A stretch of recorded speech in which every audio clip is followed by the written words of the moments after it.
Saudara, kita hari ini akan membahas tentang eksposisi dari Yakobus pasal yang pertama, ayat 2 sampai dengan 8. Dan tema yang diambil hari ini yaitu apakah yang harus kita lakukan ketika kita tidak tahu harus melakukan apa dalam kondisi yang sulit saat ini. Saya membahas dari dua topik aja, dari dua tema selama 2 minggu ini, yaitu dari Yakobus 1 ayat 2 dan sampai 8, dan juga dari Yakobus pasal yang kelima. Jadi saya sesuaikan dengan kondisi yang terjadi pada hari ini. Sebelum kita masuk kepada materi kita, saya ingin menyampaikan secara singkat mengenai penulis dari surat Yakobus ini.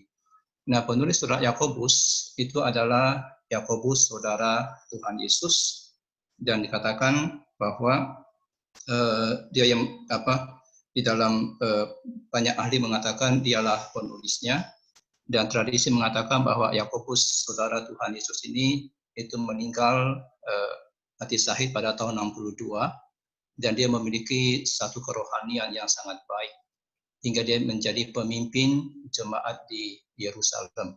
Dan dalam Kisah Para Rasul pasal yang ke-15, Yakobus mengemukakan pendapat yang dia ambil berdasarkan kebenaran firman Tuhan. Dan juga dikatakan bahwa Yakobus ini sangat tekun berdoa, sehingga tidak heran dalam suratnya dia sangat menekankan pentingnya doa, dan kita akan bahas ini minggu depan dalam Yakobus pasal yang kelima. Dan karena begitu banyak berdoa, maka tradisi mengatakan kalau lutut Yakobus itu menjadi sekeras dengan lutut unta. Nah, penerima surat ini, Yakobus menuliskan surat kepada 12 suku di perantauan, yaitu dari pasal 1 ayat 1b, yaitu orang-orang Yahudi Kristen yang hidup di luar Israel. Dan dia memakai istilah kata saudara. Nah, kita akan membahas masuk ke dalam tema kita, yaitu apa yang harus dilakukan ketika kita tidak tahu harus melakukan apa dalam kondisi yang begitu berat pada hari ini.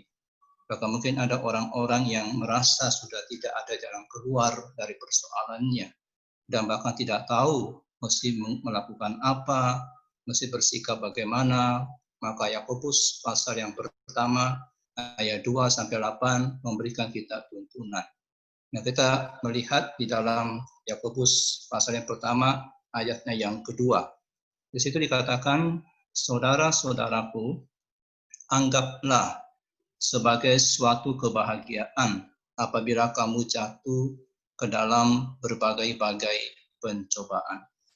Nah, ketika Yakobus mengatakan satu kata di sini yaitu pencobaan, kira-kira apa maksud Yakobus ketika mengatakan pencobaan dalam kalimat ini?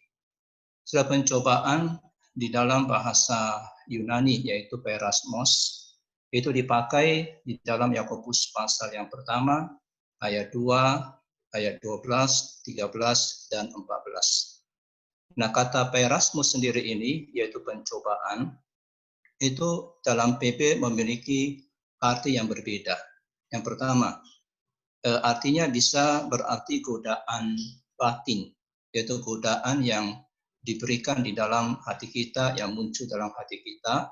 Dan ini terdapat dalam Yakobus pasal yang pertama ayat 13 sampai 14. Kita mungkin misalnya dicobai oleh hawa nafsu, dicobai oleh kemarahan, Yakobus 1 ayat 19 dan 20. Atau mungkin kita dicobai untuk membeda-bedakan orang, Yakobus pasal 2 ayat 1 sampai 5. Atau mungkin dosa perkataan, Yakobus pasal yang ketiga. Jadi kita bergumul dengan pencobaan-pencobaan yang seperti ini. Nah, ini namanya pencobaan yang disebut bagian pertama ini sebagai godaan batin kita, godaan di dalam hati kita. Nah, hal yang kedua yang dimaksud dengan pencobaan dari kitab Yakobus ini itu adalah pencobaan dari luar, di mana ini merupakan sebuah proses pengujian. Nasnya saya sudah tampilkan di PowerPoint. Nah, ini merupakan pencobaan eksternal yang diakibatkan oleh orang lain. yang diakibatkan oleh keadaan. Misalnya, masalah ekonomi, Yakobus pasal 1 ayat yang ke-9. Jadi orang-orang yang menerima surat ini itu berada dalam kondisi ekonomi yang sulit. Mereka mengalami masalah ekonomi karena ditindas dan kondisi membuat mereka itu miskin, dan apalagi ketika mereka berada di perantauan, itu mereka semakin mengalami kesulitan ekonomi. Jadi mereka ini orang-orang yang susah, yang miskin ketika mereka menerima surat ini. Juga ada orang kaya, tapi banyak orang yang mengalami kesusahan ekonomi dari penerima surat Yakobus. Kemudian mereka juga mengalami yang namanya penderitaan. Nah, ini disebut sebagai pencobaan.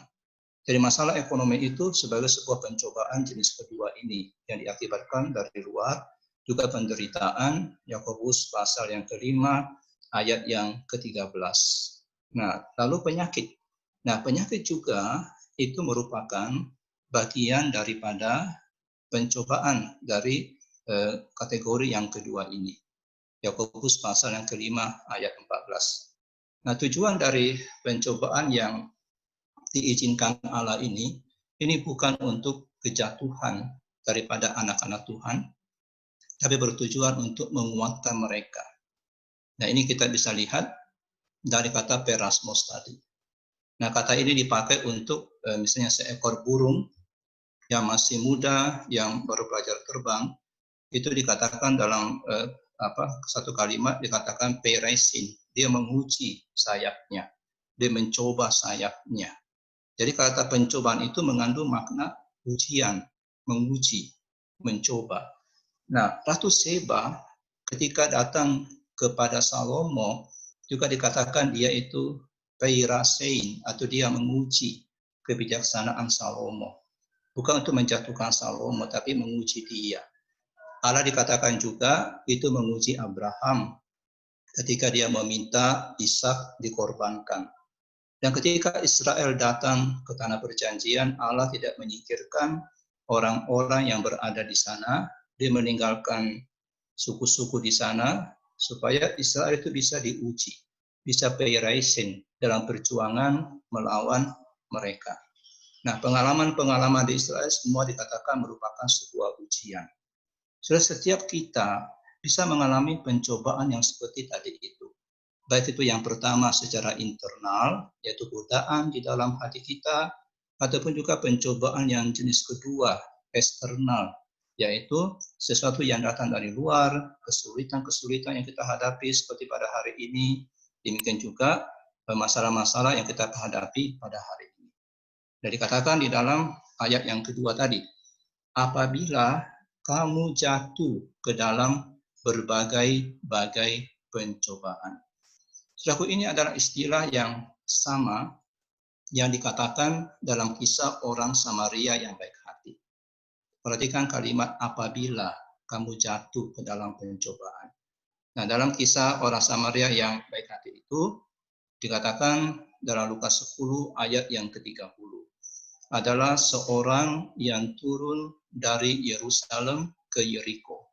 Ia jatuh ke tangan penyamun-penyamun yang bukan saja merampoknya habis-habisan, tetapi yang juga memukulinya dan yang sesudah itu pergi meninggalkannya setengah mati.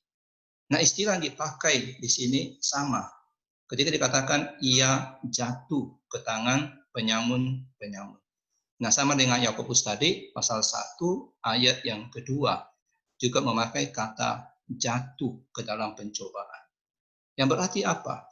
Yang berarti bahwa pencobaan yang dimaksud dalam bagian ini, dalam pasal 1 Yakobus ayat yang kedua yang tadi kita baca, itu bukan dalam arti digoda, bukan dalam arti internalnya, tapi ini dalam arti diakibatkan oleh orang lain, oleh keadaan. Jadi pasal 1 ayat 2 itu masuk dalam kategori yang kedua, jatuh. Jadi diakibatkan oleh orang lain, oleh situasi, oleh keadaan, bukan oleh sebuah godaan, seperti godaan hawa nafsu, bukan masuk dalam kategori itu. Sudah Tuhan mengizinkan anak-anak Tuhan atau orang-orang Kristen penerima surat Yakobus ini mengalami kondisi itu. Untuk apa? Untuk memperkuat dan mematangkan iman mereka. Dan bagi kita pada hari ini, bentuknya adalah mungkin kehilangan pekerjaan, mungkin mengalami masalah-masalah kehidupan, kesulitan keuangan yang parah atau penyakit, termasuk COVID-19 ini, atau ketika ada duka cita, atau ada masalah relasional antara kita dengan keluarga, dan lain sebagainya. Nah, setiap kita bisa mengalami pencobaan yang seperti itu. Makanya Yakobus 1 ayat 2 mengatakan, apabila kamu jatuh. Nah, orang yang pergi dari Yerusalem ke Yeriko dan kemudian jatuh ke tangan penyamun. Saudara, orang ini tidak menyangka dia akan jatuh ke tangan penyamun. Dia nggak nyangka. Dia tidak bersiap-siap untuk itu. Kondisi itu datang kepada dia sebagai sebuah perubahan di dalam kehidupan dia. Dan setiap hari, kapan saja, pengalaman-pengalaman cobaan seperti ini, itu seolah-olah sedang berbaring menunggu kita, menunggu setiap orang dan siap melompat untuk menerkam kita, menerkam siapapun itu, dan kita akan berteriak kaget, dan kita mungkin mengatakan, apa ini? Dan dalam kebingungan kita akan bertanya, mengapa ini terjadi pada saya?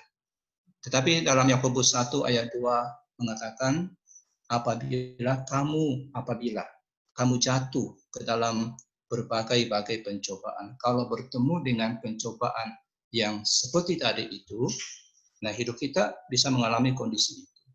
Pada waktunya mungkin kita bisa jatuh dalam penderitaan, kita bisa kena tipu sama orang lain, mungkin orang tidak bayar hutang, bisa mengalami PHK, dirumahkan, sepi usaha, toko tutup, ataupun bisa kena penyakit yang berat.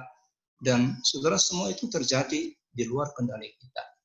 Namanya juga jatuh ke dalam pencobaan. Nah, ketika kita jatuh ke dalam pencobaan yang seperti itu, bagaimanakah sikap kita? Yakobus 1 ayat 2 berkata, anggaplah sebagai suatu kebahagiaan.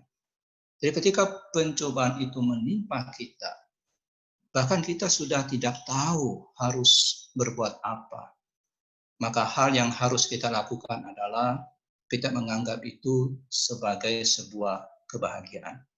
So ini hal yang pertama yang kita mesti lakukan, menganggapnya sebagai sebuah kebahagiaan. Apa sih artinya menganggap sebagai suatu kebahagiaan? Kata anggaplah itu artinya pikirkan ke depan. Artinya pertimbangkan, perhatikan. Kata anggaplah ini bukan masalah emosi, bukan saudara. Tetapi ini ada di pikiran kita, ini ada di pertimbangan kita. Jadi sekali lagi, kata anggaplah itu adalah berpikirlah, bukan rasakan, bukan.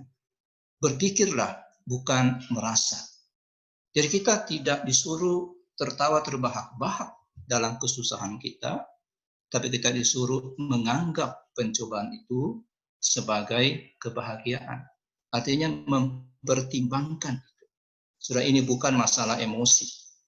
Yakobus tidak mengatur perasaan kita di dalam menghadapi pencobaan.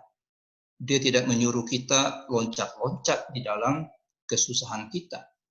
Yang diminta oleh Yakobus ini dalam firman Tuhan ini, kita diminta untuk berpikir. Diminta untuk berpikir, karena istilah menganggap itu sekali lagi adalah berpikir, bukan merasa. Jadi pikirkanlah, bukan rasakanlah.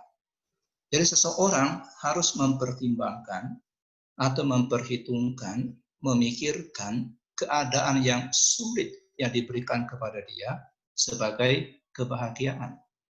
Setelah ini artinya kita mesti meresponi kita punya pencobaan itu dengan cara kita menilai dengan cerdas dan disengaja situasi buruk kita.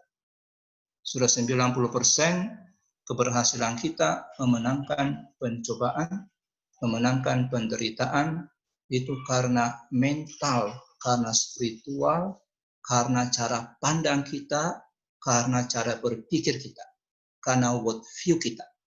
Itu yang membuat kita bisa menang.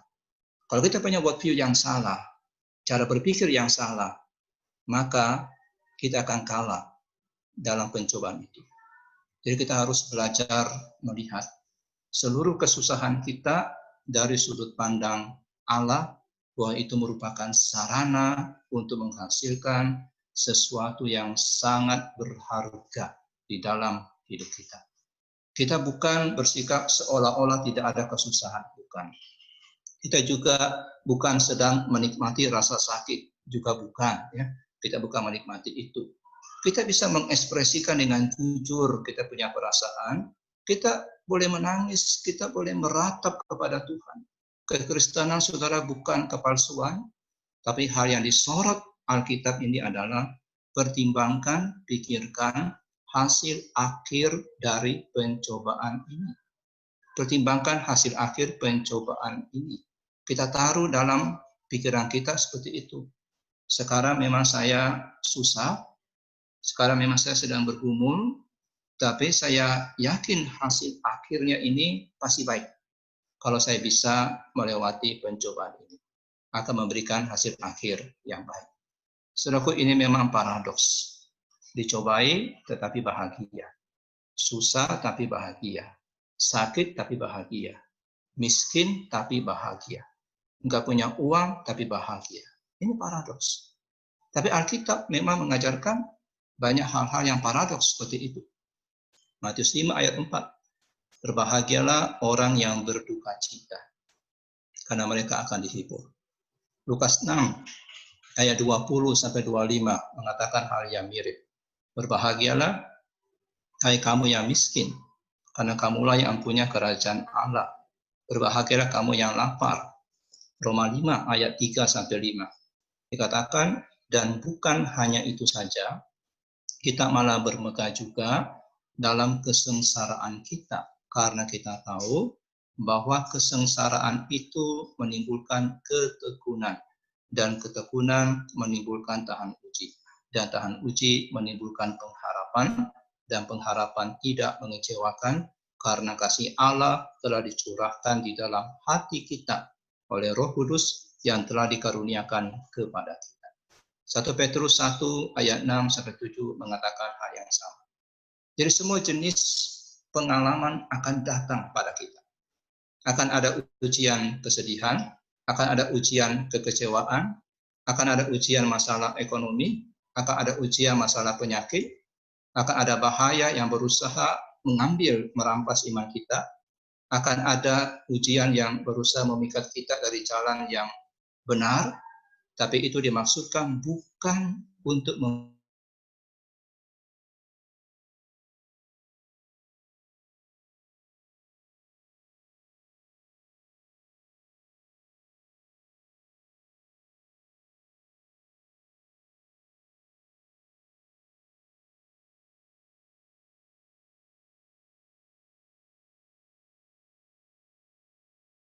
semua kesusahan kita.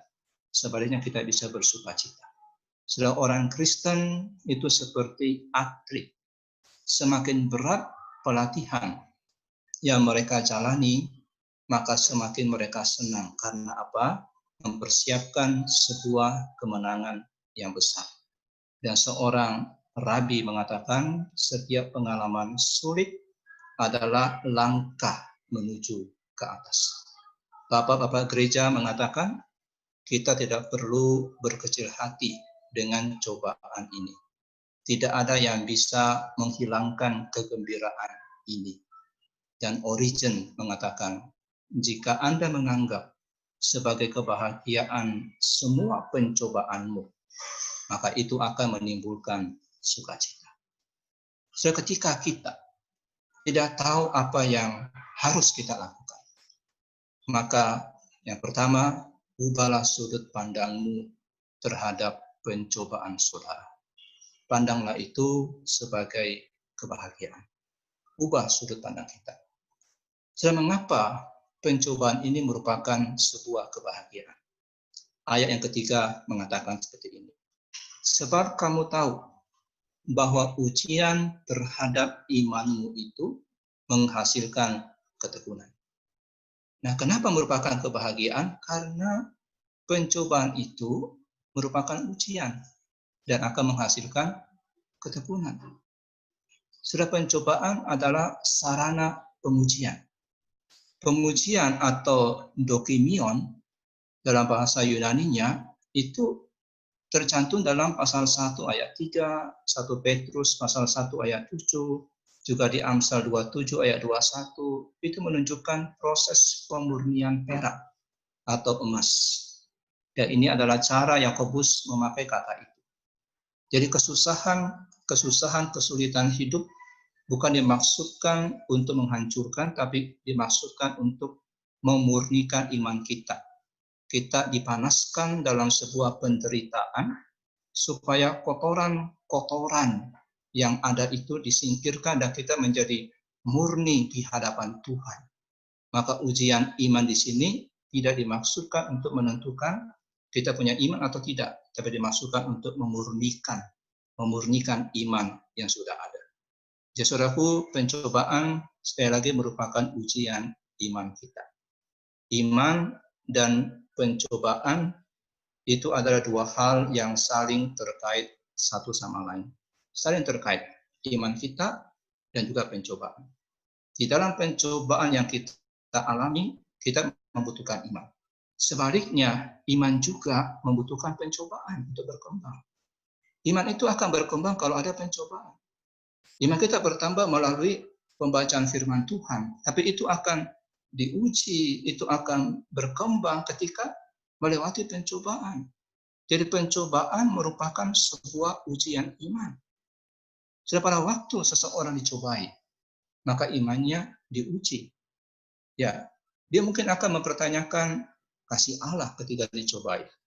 Mungkin akan mempertanyakan kuasa Allah ketika dicobai. Mungkin akan mempertanyakan kehadiran Allah dalam hidupnya ketika dicobai. Nah, pertanyaan-pertanyaan itu akan memimpin seseorang untuk lebih mengenal akan Tuhan. Lebih mengenali akan keberadaan Tuhan. Lebih mengenali akan kuasa Allah, kasih Allah. So, memang bisa saja sebaliknya. Orang yang dicobai bisa juga meninggalkan kepercayaannya. Makanya ini disebut sebagai ujian. Tapi ketika kita bisa lulus dari pencobaan ini, maka pertanyaan-pertanyaan tadi atau refleksi-refleksi tentang Allah tadi akan menuntun kita kepada sebuah pengenalan yang lebih dalam tentang kasih Allah, tentang keberadaan Allah dalam hidup kita, tentang rencana Allah dalam hidup kita. Jadi di dalam pencobaan, iman memang bisa saja melemah, bisa menjadi kerdil. Tapi ketika kita bertekun, ketika kita bertahan, maka iman kita itu akan bangkit dengan kekuatan yang jauh lebih besar dan itu akan menghasilkan karakter yang lebih utuh kepada sebuah pengenalan akan Allah yang lebih dalam. Kita tahu kisah tentang Ayub. Ayub setelah pencobaan yang dia alami, dia berkata seperti ini, kalau dulu dari kata orang saja, aku mengenal engkau, tetapi sekarang mataku sendiri memandang engkau. Surah inilah berkat dari sebuah pencobaan. Karpat mengatakan, kita masih belum mengetahui apa-apa tentang iman dan masih belum mengetahui apa-apa tentang Allah. Kalau kita belum mengetahui berkat dari sebuah pencobaan. Kita mesti tahu ada berkat dalam sebuah pencobaan. Pencobaan, kesusahan, penderitaan yang kita alami sekarang ini, itu merupakan berkat yang tersembunyi di dalamnya. Jangan lewatkan itu tanpa mengubah hidup saudara. Pencobaan itu hendaknya semakin menambah kuat iman saudara. Pencobaan kita, kesulitan kita hari ini, hendaknya semakin menambah pengenalan kita akan Allah. Dan kalau kita perhatikan ayat selanjutnya, bahwa hasil dari pencobaan itu adalah ketekunan. Yakobus 1 ayat yang ketiga. Dikatakan, sebab kamu tahu bahwa ujian terhadap imanmu itu menghasilkan ketekunan. Dalam bukunya The Fight, John White menulis seperti ini, bahwa masa-masa sulit membuatmu atau menghancurkanmu. Jika saudara tidak hancur oleh masa sulit itu, saudara akan diperkuat oleh masa sulit itu. Jadi ujian akan menghasilkan ketekunan. Kata Yakobus, ujian terhadap imanmu itu menghasilkan ketekunan. Sudah kata ketekunan ini bukan pasif, tetapi aktif. Nah, William Barclay mengatakan, itu bukan sekedar sebuah kemampuan untuk menanggung sesuatu, tapi itu adalah kemampuan untuk mengubah diri kita menjadi lebih besar, lebih kuat. Dan saudara tahu selama berabad-abad ketika orang Kristen dianiaya, mereka tidak mati dengan suram, mereka mati sambil bernyanyi. Ketekunan adalah iman yang membentang, dan kita akan kuat di tengah-tengah keadaan yang buruk. Sudah kata tekun bisa diterjemahkan sebagai tabah. Kata ini digunakan untuk Ayub di dalam Yakobus pasal yang kelima ayat yang ke-11. Situ dikatakan, sesungguhnya kami menyebut mereka berbahagia, yaitu mereka yang telah bertekun. Kamu telah mendengar tentang ketekunan Ayub, dan kamu telah tahu apa yang pada akhirnya disediakan Tuhan baginya, karena Tuhan Maha Penyayang dan penuh belas kasihan. Sudah pencobaan dalam hidup orang percaya akan menghasilkan apa? Ketekunan. Di mana dia mampu mempertahankan iman di tengah-tengah penderitaannya. Misalnya, orang-orang Kristen penerima surat Yakobus ini, di dalam kemiskinan yang mereka alami karena diperlakukan tidak adil, misalnya mereka lantas dicobai untuk melakukan kekerasan. Tapi mereka tidak mau mengikuti pencobaan itu. Mereka tetap percaya kepada Allah, mereka tidak mau lakukan kekerasan, sebaliknya mereka menunggu campur tangan Tuhan. Nah, orang yang seperti ini bertahan dalam iman mereka. Dan orang-orang yang berhasil untuk bertekun ini, dikatakan mereka itu mengalami satu pertumbuhan. Jadi iman itu menghasilkan ketekunan.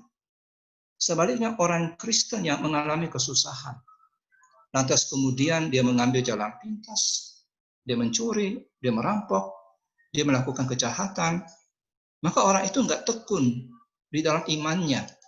Dia gagal dalam imannya.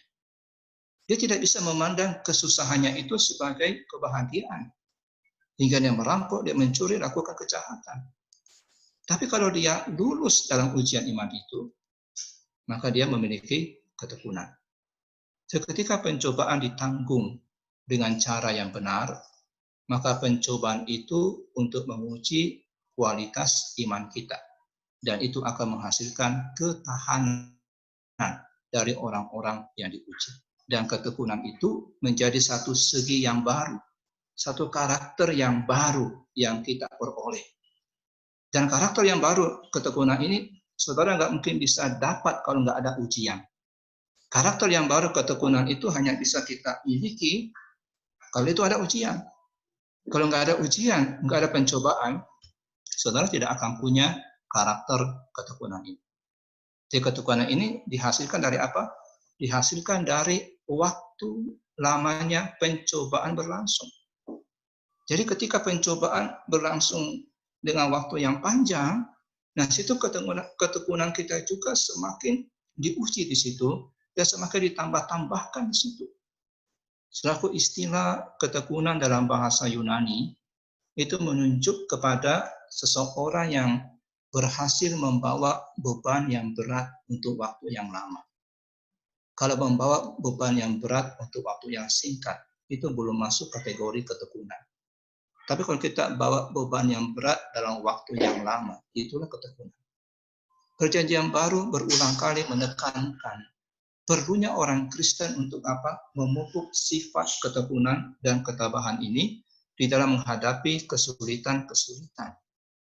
Tetapi di sini Yakobus menyarankan, mengatakan bahwa cobaan juga bisa menghasilkan kualitas ini, kualitas daya tahan ini, seperti otot yang menjadi kuat ketika kita menghadapi perlawanan.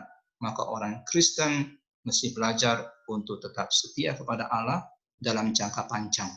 Jadi bukan dalam jangka waktu yang pendek, tapi dalam jangka waktu yang panjang ketika kita menghadapi kesulitan. Corona mulai bulan 3 merebak di Indonesia. Dan sekarang sudah masuk bulan 5, 2 bulan saudara.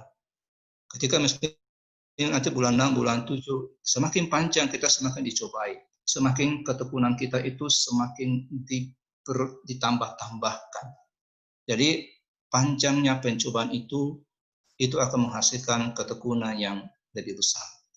Kita ingin pencobaan cepat berakhir.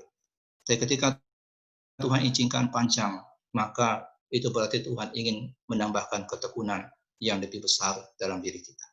Yakobus pasal yang pertama, ayat yang keempat berkata seperti ini. Dan biarkanlah ketekunan itu memperoleh buah yang matang, supaya kamu menjadi sempurna dan utuh dan tak kekurangan suatu apapun. Iman akan menghasilkan ketekunan. Ayat 3 tadi. Dan ketekunan itu bukan tujuan akhir dari pencobaan. Jadi ketika kita sudah mendapat ketekunan, itu bukan tujuan akhir, bukan. Kita nggak berhenti hanya sampai pada ketekunan saja. Tujuan yang paling tinggi dari pencobaan yang kita alami adalah kedewasaan rohani. Ayat 4 dikatakan bahwa ketekunan itu memperoleh buah yang matang. Jadi ketekunan itu menghasilkan buah yang matang. Supaya apa? Supaya kamu menjadi sempurna dan utuh dan tak kekurangan suatu apapun. Jadi ini tujuannya. Kenapa kita memandang sebagai sebuah kebahagiaan? Karena itu sedang membuat kita menjadi sempurna, menjadi utuh. Tidak ada yang sia-sia dalam pencobaan itu kalau kita jalani dengan iman, dengan tekun akan menghasilkan kesempurnaan dalam hidup kita, keutuhan. Setelah ungkapan sempurna, teleiois, itu berarti dewasa. Yakobus bergerak memperluas tujuan ketekunan. Jadi sekali lagi, ketekunan itu sendiri bukan tujuan akhir. Yakobus memiliki sesuatu yang lebih besar di dalam pikirannya, yaitu sebuah kesempurnaan. Dan dia mengulangi gagasan kedewasaan, kesempurnaan dengan memakai kata utuh.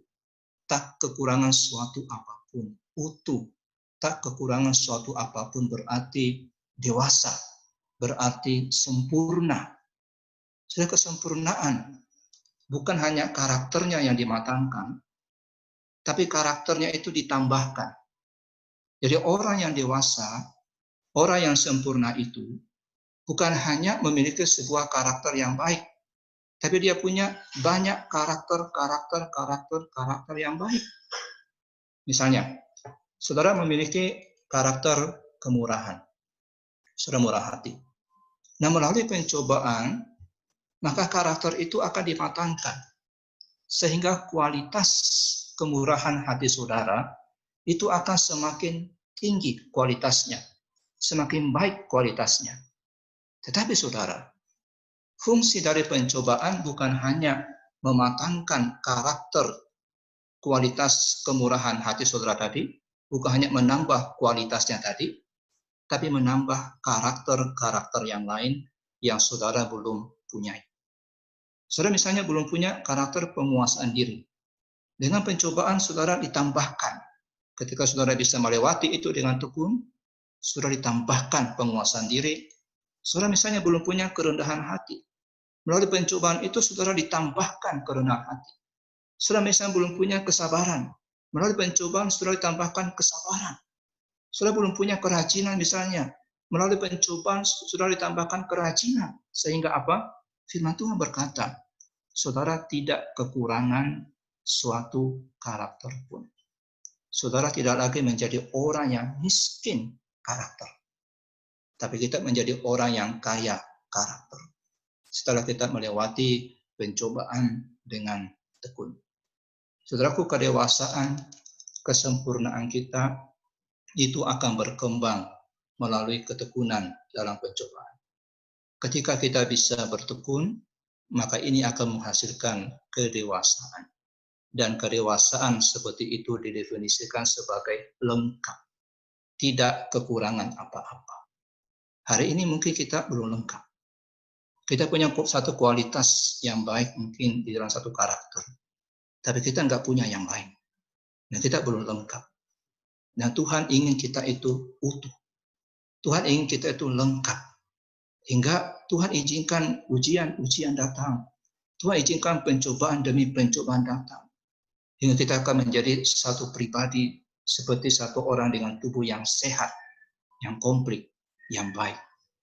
Jadi kata sempurna, teleiois, itu adalah seseorang yang sepenuhnya sehat, yang tidak kekurangan satu apapun. Dan pencobaan itu mengerjakan hal seperti itu. Oleh karena itu, kenapa dikatakan anggaplah, lihatlah, sebagai sebuah kebahagiaan. Kalau kita bisa melihat ini jauh ke depan, kita punya worldview yang seperti ini, kita akan bisa menganggap itu sebagai kebahagiaan. Saudaraku, segala ujian yang datang dari Allah, itu adalah untuk kebaikan, bukan untuk kejahatan. Tidak demikian halnya dengan iblis yang menggoda untuk membunuh. Itu dikatakan oleh Cyril dari Yerusalem, oleh Agustinus, oleh Beda, dan juga Andreas. Kita lanjut ke ayat yang kelima. Situ dikatakan, tetapi apabila di antara kamu ada yang kekurangan hikmat, hendaklah ia memintakannya kepada Allah, yang memberikan kepada semua orang dengan murah hati dan dengan tidak membangkit-bangkit. Maka hal itu akan diberikan kepadanya. Sudah saat menghadapi cobaan, dan kita tidak tahu harus berbuat apa. Maka hal yang pertama yang kita harus lakukan adalah, pertama, ubah sudut pandang kita terhadap kesusahan. Anggaplah, pandanglah, pikirkanlah, pertimbangkanlah sebagai sebuah kebahagiaan. Kenapa? Karena itu menguji iman saudara. Dan ujian itu akan menimbulkan ketekunan dan akan menghasilkan penyempurnaan karakter, kualitas karakter akan meningkat, dan akan ada penambahan karakter. Nah, hal yang kedua yang mesti kita lakukan ketika kita sudah tidak tahu harus melakukan apa, adalah kita meminta hikmat dari Tuhan. Ketika teman-teman atau orang-orang yang kita kasihi sedang mengalami pencobaan, biasanya kita bisa bersikap bijaksana. Kita bisa memberikan nasihat ini, memberikan nasihat itu, kita bisa mengatakan jangan takut, kita bisa mengatakan kamu mesti bersandar sama Tuhan, dan ini merupakan sebuah ujian. Tetapi kalau kita yang menderita, maka sangat sulit sekali untuk menjadi bijaksana. Kalau orang lain yang susah kita gampang, dan kita bisa menjadi orang yang bijak. Tapi ketika itu menimpa kita, kita nggak bisa bijaksana, kita sulit. Kita nggak tahu apa yang harus kita lakukan. Inilah sebabnya kenapa kita harus meminta hikmat dari Tuhan. Itulah sebabnya dikatakan mintalah hikmat. Supaya apa? Supaya kita menjadi bijaksana ketika kita yang susah. Ketika orang yang susah kita berhikmat. Tapi ketika kita yang susah, kita kehilangan hikmat. Dan kita butuh itu. Maka dikatakan mintalah hikmat. Pertanyaannya, apakah itu hikmat? Saudaraku, di dalam tradisi hikmat Yahudi, karena Yakobus ini adalah orang Yahudi, dan pasti dia mengerti, memahami dengan baik tradisi hikmat orang Yahudi, itu ada dua jenis hikmat. Yang pertama, hikmat reflektif, yaitu ada dalam kitab Ayub, dan juga ada dalam kitab Pengkhotbah. Dan yang kedua, hikmat praktis, itu dituliskan banyak dalam kitab Amsal. Nah, hikmat reflektif ini, dalam kitab Ayub, Pengkhotbah itu, kalau sudah baca kitab Ayub, itu hikmat reflektif, jadi refleksi. Pengkhotbah juga refleksi. Hikmat reflektif adalah kemampuan untuk memahami tujuan Allah dalam pencobaan yang kita alami. Sebuah kemampuan untuk memahami akan firman Tuhan dalam konteks kita. Namanya juga reflektif. Kita memiliki refleksi yang tepat akan Allah, akan firman Allah, dan akan kehidupan ini. Pada waktu Ayub menderita, dia berefleksi. Teman-temannya juga berefleksi juga. Dan kemudian Ayub tiba pada sebuah kesimpulan refleksi yang tepat. Dan dia mengatakan, Tuhan itu maha kuasa, Tuhan itu berhikmat. Nah, itulah namanya hikmat reflektif.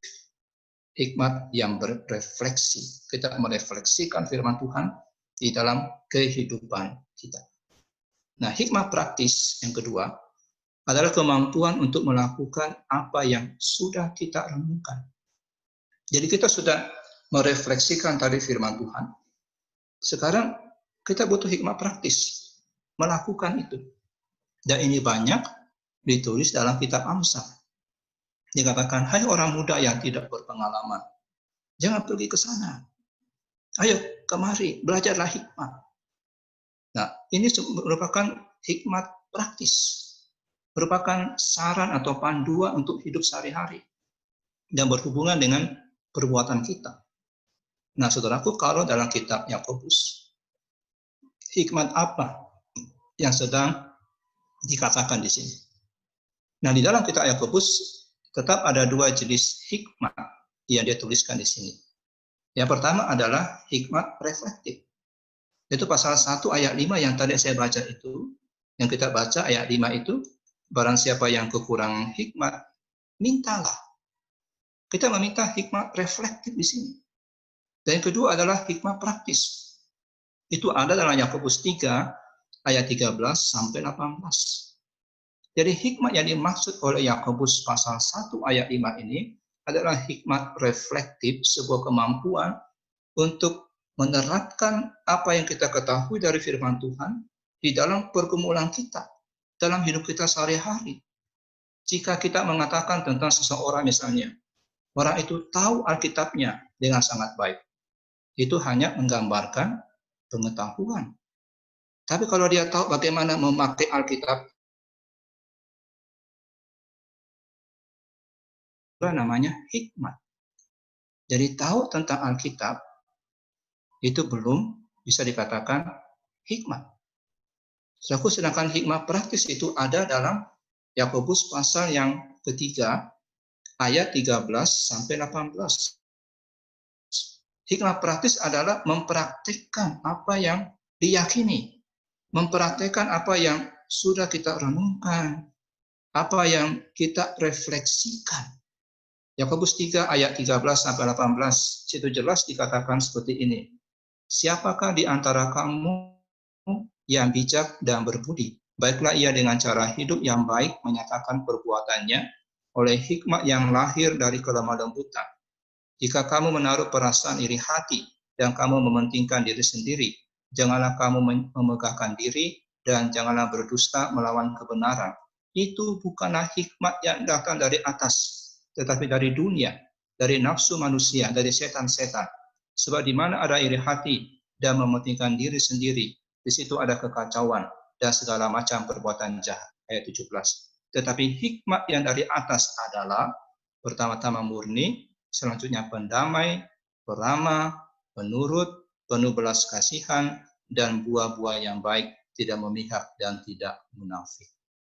Cukup bagi Yakobus, hikmat itu lebih daripada wawasan teologis, bukan hanya direfleksikan, bukan hanya memahami kehidupan dari sudut pandang Alkitab, tapi dipraktekkan dalam hidup sehari-hari.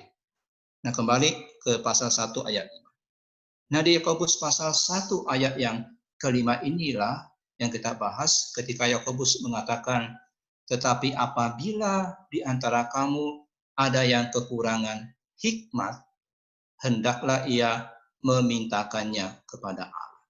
Saudara, ini adalah hikmat reflektif yang harus kita minta kepada Allah, supaya dengan hikmat reflektif ini kita mampu melihat pencobaan itu sebagai kebahagiaan. Kita mampu melihat bahwa ujian iman akan menghasilkan ketekunan, akan membuat kita utuh, membuat kita dewasa. Kita butuh hikmat reflektif ini. Dan itulah sebabnya kenapa Yakobus menasihatkan kita untuk meminta hikmat. Sudah mengapa meminta hikmat ketika kita sedang menderita? Kenapa bukan minta kekuatan? Kenapa bukan minta kasih karunia? Kenapa bukan minta kesembuhan? Kenapa bukan minta kelepasan? Kita minta hikmat supaya kita tidak menyia-nyiakan kesempatan yang diberikan oleh Allah kepada kita untuk menjadi dewasa, untuk menjadi sempurna. Itu paling penting di dalam hidup kita, saudara. Menjadi dewasa, menjadi sempurna. Itu yang sangat penting yang kita mesti raih. Menjadi semakin serupa dengan Kristus. Bukan sekedar kesembuhannya, bukan sekedar kelepasannya, tapi kita menjadi dewasa. Sudah hikmat reflektif akan menolong kita untuk mengerti bagaimana memanfaatkan keadaan ini yang buruk ini untuk kebaikan kita, untuk kemuliaan Allah. Sudah mudah tidak punya hikmat yang seperti itu? Susah, saudara. Makanya kita mesti memintanya kepada Allah. Kebijaksanaan seperti ini adalah hadiah, pemberian daripada Tuhan. Kenapa kita mesti meminta dari Allah? Karena ini adalah salah satu kekurangan yang tidak bisa kita isi dengan usaha kita, nggak bisa. Hikmat seperti ini adalah pemberian Allah, maka harus diminta. Kita tidak bisa mengisi kekurangan hikmat ini tanpa kemurahan hati Tuhan. Sudah kita bukan dihimbau untuk minta hikmat dari Tuhan. Tapi kita diberi perintah untuk memintanya. Yakobus mengatakan, hendaklah ia memintanya. Ini perintah. Ketika kita memintanya kepada Allah, kita mentaati perintah itu, maka firman Tuhan berjanji dalam ayat yang kelima, yang memberikan kepada semua orang dengan murah hati dan dengan tidak membangkit-bangkit, maka hal itu akan diberikan kepadanya. Jadi Allah akan memberikan dengan murah hati ketika kita minta hikmat itu. Tuhan itu akan memberikan itu. Ini kehendak Tuhan ketika kita minta itu. Kita nggak perlu ragu. Ini kehendak Tuhan nggak ya untuk saya? Kalau kita minta kesembuhan, kita mungkin ragu Tuhan menghendaki untuk sembuh dan sebagainya. Tapi ketika kita minta hikmat, itu sudah pasti kehendak Tuhan. Karena kita diberi perintah, kita disuruh untuk meminta. Dan firman Tuhan mengatakan Allah itu murah hati dan tidak membangkit-bangkit. Tidak akan mengejek, mencela saat kita meminta hikmat. Dia tidak meremehkan kebodohan kita. Sebaliknya Yakobus mengatakan itu akan diberikan kepada yang meminta. Dan ayat yang ke-6 berkata seperti ini. Ketika kita minta, kita harus minta, hendaklah ia memintanya dengan iman. Dan sama sekali jangan bimbang. Sebab orang yang bimbang sama dengan gelombang laut yang diombang-ambingkan kian kemari oleh angin. Jadi kita harus meminta hikmat ini dengan iman. Kita nggak boleh ragu-ragu, meragukan karakter Allah, dan orang yang meragukan karakter Tuhan dikatakan seperti gelombang laut yang diombang-ambingkan kian kemari oleh angin. Surah ini menunjukkan, menggambarkan apa? Ini menggambarkan ketidakstabilan dari pendoa. Ini adalah pergerakan yang konstan naik turunnya gelombang, di mana gelombang itu tidak ada konsistensi. Gelombang itu tidak ada pola. Dan Douglas Moo menguraikan bahwa gambaran di sini itu bukan gelombang yang besar yang memuncak, yang kemudian itu menabrak ke pantai, bukan. Tapi ini gambaran ombak yang tidak punya tekstur sama sekali, yang dari waktu ke waktu itu berubah-ubah. Selalu berubah, bervariasi, sesuai dengan kekuatan angin. Nggak usah gelombang besar, gelombang kecil juga sudah selalu berubah-ubah. Dan ini memberikan sebuah gambaran tentang orang yang ragu-ragu itu seperti gelombang yang terombang-ambing antara iman dan skeptisisme. Jadi orang yang ragu itu tidak punya jangkar bagi jiwa. Tidak berdoa kepada Allah dengan konsistensi dan ketulusan tujuan. Dan seorang penafsir mengatakan, orang yang ragu itu seperti gabus yang terbawa ombak. Sekarang dekat pantai, sebentar lagi jauh ke pantai. Orang seperti ini tidak stabil. Orang seperti ini seperti orang mabuk, terhuyung-huyung dari satu sisi ke sisi yang lain dan tidak kemana-mana. Itulah hati yang ragu-ragu. Orang semacam ini itu pada satu waktu patah semangat, pada waktu yang lain bersemangat lagi. Pagi beriman, siang tidak beriman, sore ragu-ragu lagi. Dia bangun di pagi hari sangat yakin Tuhan mengasihi dia. Tapi pada sore hari ragu lagi akan kasih Tuhan. Itu orang yang terombang-ambing. Sebaliknya orang yang beriman itu adalah orang yang stabil. Dia tahu bahwa Allah yang dia sembah itu adalah Allah yang berkuasa dan mau menanggapi kebutuhan dia. Allah yang sanggup dan mau menolong dia karena dia sendiri sudah mengalami, Kristus sudah mengalami penderitaan. Jadi saudaraku, hal yang kedua yang mesti kita lakukan. Kita sudah tidak tahu lagi apa yang mesti kita lakukan. Maka mintalah hikmat dari Tuhan dengan iman tanpa ragu.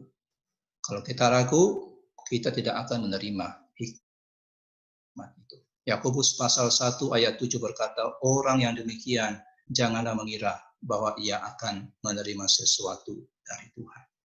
Orang yang ragu-ragu tidak akan mendapat apa-apa. Kekuatan doa kita itu dimusnahkan oleh keraguan. Dan Yakobus mengatakan bahwa orang seperti ini tidak boleh mengharapkan apapun itu. Dan hal yang ketiga, terakhir yang mesti kita lakukan adalah jangan mendua hati.